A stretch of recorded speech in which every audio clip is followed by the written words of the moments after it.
বিশ্বের 97টি দেশে সংখ্যানুপাতিক নির্বাচন রয়েছে। বন্ধুরা আমার, এই বাংলাদেশেও সংখ্যানুপাতিক নির্বাচন হতে হবে। এই দলগুলো যার যার আদর্শ নিয়ে ঘোষণা কি দায়বদ্ধ করবে, কি কাজ করবে, জনগণের কি কল্যাণ করবে, সেই কি ঘোষণা দেবে। জনগণ ঠিক করে ওই নির্বাচন কমিশনে জমা দেবে। আর যে মার্কায় যত সংখ্যক ভোট করবে, আমাদের দেশের 12 কোটি ভোট পাবে, এবং যে 1% ভোট পাবে 300টি আসনে সে 3টি ভোট পাবে। এই সংখ্যানুপাতিক নির্বাচনের মধ্যে দিয়ে গণতন্ত্র বন্ধুরা আমার শক্তিশালী হয়। সকল দল মত পথ গণতান্ত্রিক দলগুলোর পার্লামেন্টে প্রতিনিধিত্ব করার সুযোগ থাকে। সে কারণে আমরা বলেছি সংখ্যানুপাতিক নির্বাচন, সেই সংখ্যানুপাতিক নির্বাচনের ব্যবস্থা করতে হবে। আজকের এই সরকার আমরা দেখেছি 90 গণ অভ্যুত্থানের পরে আমরা দেখেছি 91 তত্ত্বাবধায়ক সরকারের নির্বাচন, দেখেছি 96 তত্ত্বাবধায়ক সরকারের নির্বাচন, দেখেছি 2001 তত্ত্বাবধায়ক সরকারের নির্বাচন, দেখেছি আমরা 2008 তত্ত্বাবধায়ক সরকারের অধীনে নির্বাচন। তত্ত্বাবধায়ক সরকারের অধীনে নির্বাচনে মানুষ ভোট দিতে পেরেছে, দলীয় সরকারের অধীনে মানুষ ভোট দিতে পারেনি। সেটি প্রমাণ 2014 সাল, 2018 সাল এবং এমন একটি সংস্কার করতে হবে। আর কোন সরকার যেন এই নির্বাচন কমিশনকে নিয়ে ছিনিমিনি খেলতে না পারে, এবং তার সঙ্গে সংখ্যানুপাতিক নির্বাচন সেই ব্যবস্থা তুলে যেতে হবে। বন্ধুরা আমার, আমরা বলেছি এই বামপন্থীদের পক্ষ থেকে দ্রুততম সময়ে আইন শৃঙ্খলা পরিস্থিতি সেইটিকে বন্ধুরা আমার নিয়ন্ত্রণে নিয়ে আসতে হবে। আমরা জানি, আমরা বুঝি দীর্ঘ 15 বছরের ফাঁসিবাদী স্বৈরশাসন, সেই স্বৈরশাসনের বিজয়ের পর অনেক ঘটনা ঘটতেই পারে, সেইটি আমরা জনরোষের কারণে আমরা মেনে নেই। কিন্তু তারপরে যে ঘটনাগুলো ঘটছে আমরা জানি, এই পুলিশ বাহিনীকে এই 15 বছর আওয়ামী লীগ তার দুঃশাসনে তার এই স্বৈরশাসনকে দীর্ঘায়িত করার জন্য পুলিশকে ব্যবহার করেছে। পুলিশের নৈতিকতা, পুলিশের যে মনোশক্তি সেটি দুর্বল হয়ে গেছে। আজকে সেনাবাহিনী মাঠে বন্ধুরা আমার এই 1 মাসে এখনো পর্যন্ত দেখছি না আইন শৃঙ্খলা পরিস্থিতি। মানুষের জান মালের নিরাপত্তা দিতে হবে। এই মানুষের জান মালের নিরাপত্তা দেওয়ার দায়িত্ব অন্তর্বর্তীকালীন এই সরকারের। বাম গণতান্ত্রিক জোটের পক্ষে থেকে আমরা বলতে চাই, সারা বাংলাদেশে হত্যাকাণ্ড সংঘটিত হচ্ছে। বন্ধুরা আমার, সারা বাংলাদেশে প্রত্যন্ত অঞ্চলগুলোতে আইন শৃঙ্খলা পরিস্থিতি চরম অবনতি হয়েছে। শিক্ষা প্রতিষ্ঠানগুলোতে চরম এক অরাজক পরিস্থিতি তৈরি হয়েছে। বন্ধুরা আমার, শিক্ষা প্রতিষ্ঠানগুলোতে অবিলম্বে শিক্ষার পরিবেশ ফিরিয়ে নিয়ে আসতে হবে।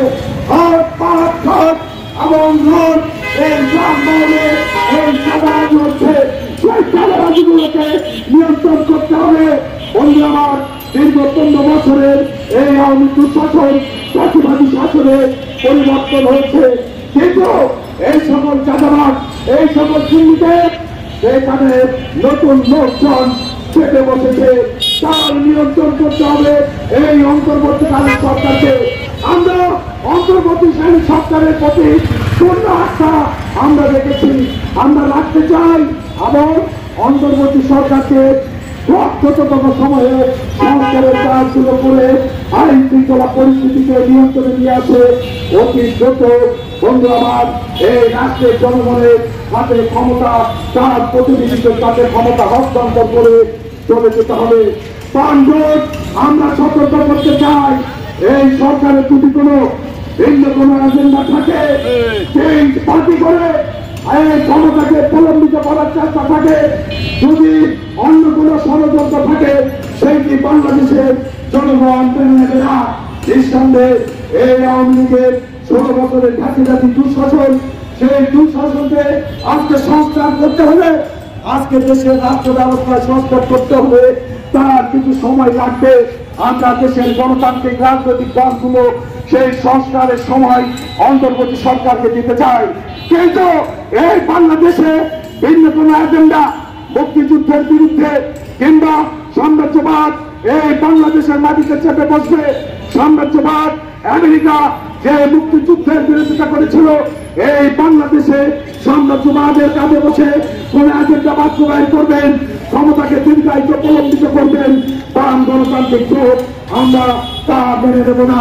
সর্বশেষ আমি আপনাদের কাছে যে আহ্বান জানাতে চাই, বন্ধুরা আমার, আপনারা জানেন দীর্ঘ 53 বছর শাসন করেছে যারা রাষ্ট্র, আমরা বলি নৌকা লাঙ্গল পাল্লা শীষ, সব সবগুলি একে 20, সবার শুধু 19-20। এই মুক্ত বাজার অর্থনীতির মধ্যে দিয়ে আমাদের যে বৈষম্য বিরোধী ছাত্র আন্দোলন হলো, এই দেশে বৈষম্যের যে বীজ উৎপাদন করতে চায়, কি শিক্ষায়, কি স্বাস্থ্যে, কি অর্থনীতিতে, কি সম্পদে, কি একটা সমাজ ব্যবস্থাপনায়, সেই বৈষম্য দূর হবে না।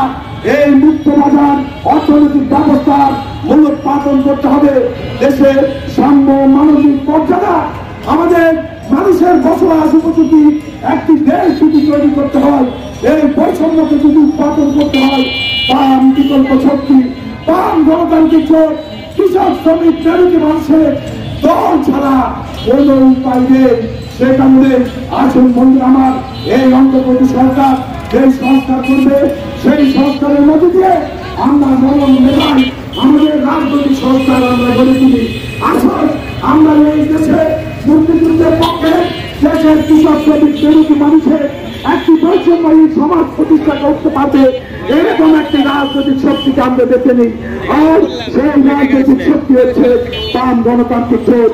সেই বাম গণতান্ত্রিক জোটের পতাকা বলে আপনারা থাকবেন, এই আশাবাদ ব্যক্ত করে আমি আমার বক্তব্য শেষ করছি। জয় হোক মেহনতি মানুষের।